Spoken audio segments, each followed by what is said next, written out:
the book of, the prophecies on Babylon.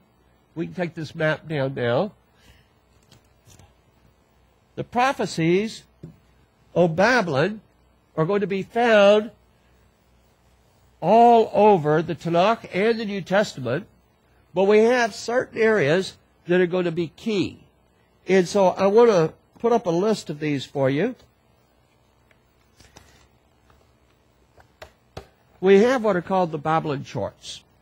And I've got this divided down into several passages. I went through and took all the passages. I have the character of Babylon. And the character of Babylon has a page and a half, 2 columns of references. Who is Babylon?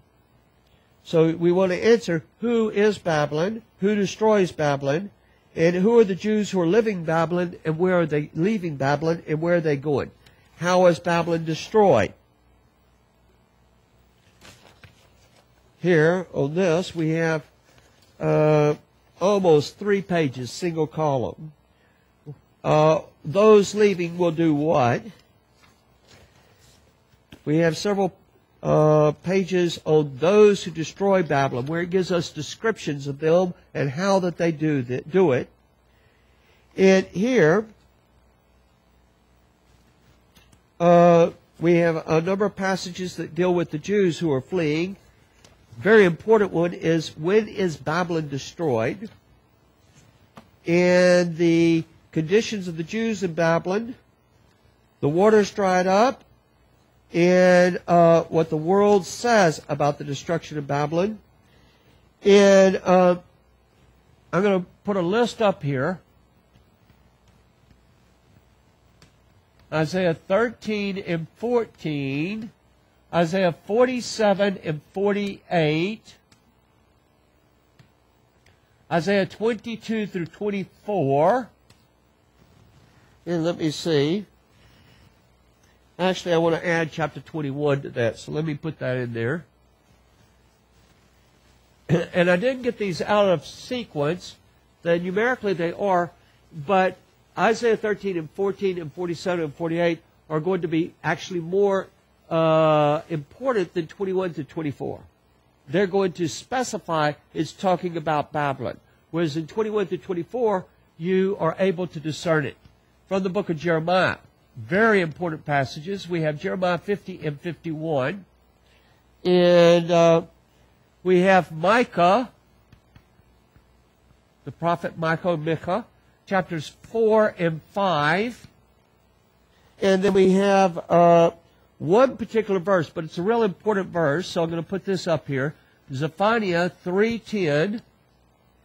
And we have Zechariah chapter 2. Then from the book of Revelation, we have chapters 14, 16, 17, and 18.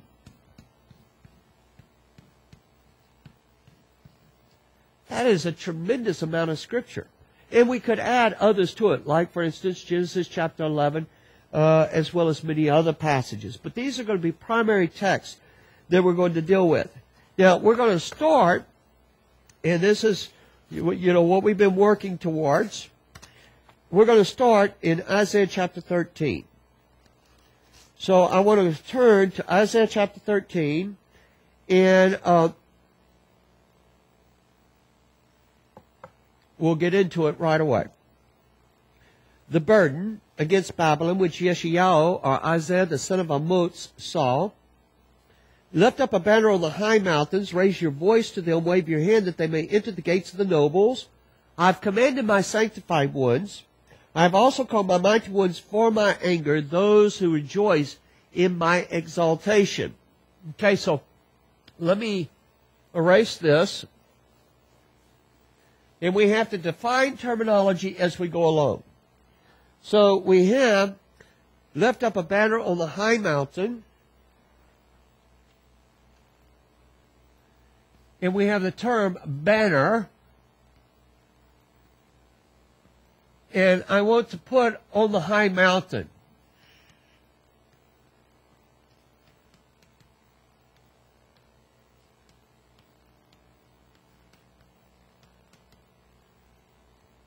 Okay, and then we're going to have an expression, raise your voice to them. So I want to put that here. Raise your voice to them.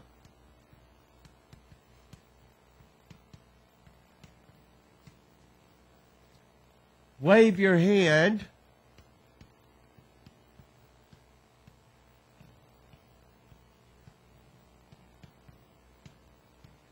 That they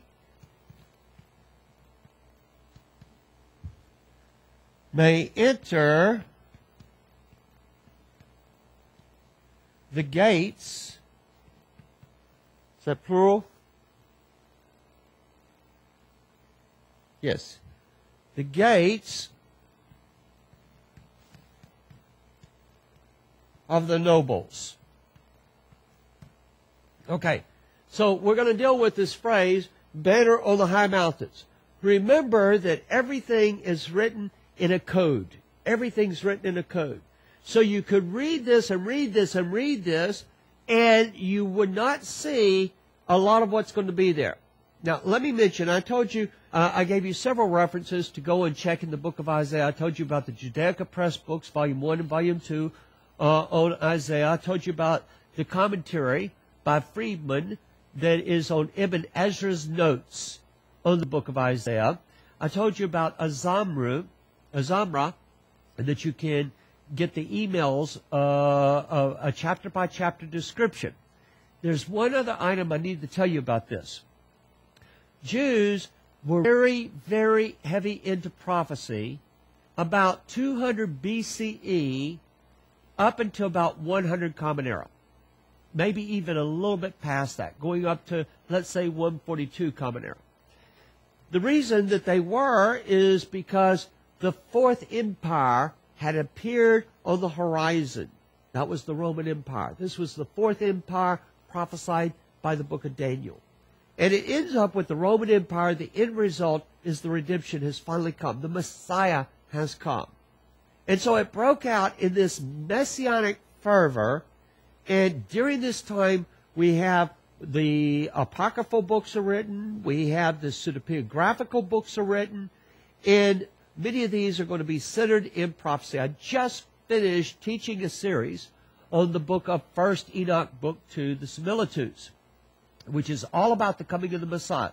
That was written 200 to 150 years before the beginning of the Common Era, before the time of Yeshua. And so you see that Jews were really into prophecy. Now, I have read accounts that the two most studied books during the first century Common Era were the book of Daniel and the book of 1 Enoch. And I trust that that's right. I have not verified that, but I do know that Dead Sea Scrolls, they have a lot of this have dealt, excuse me, a lot of these have dealt with the war of the sons of light against the sons of darkness and so forth. They have another scroll that's called the War Scroll. And but prophecy was very big. But prophecy, it spawned a group known as the Zealots. And it spawned splinter groups of the Zealots, such as the Sicarii.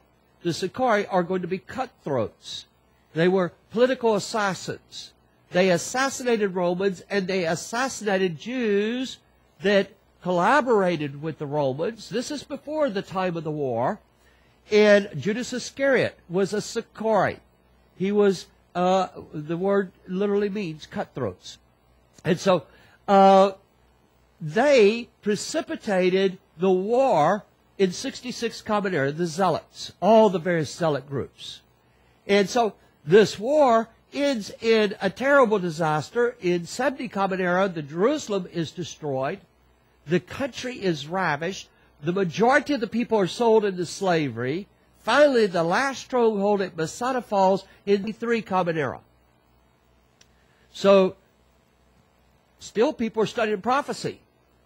That wasn't the fulfillment they desired, but they still believed that at the end of the Fourth Empire, that Rome would be destroyed and that the Messiah would come. They actually believe if we precipitate a war, it will force Messiah to come.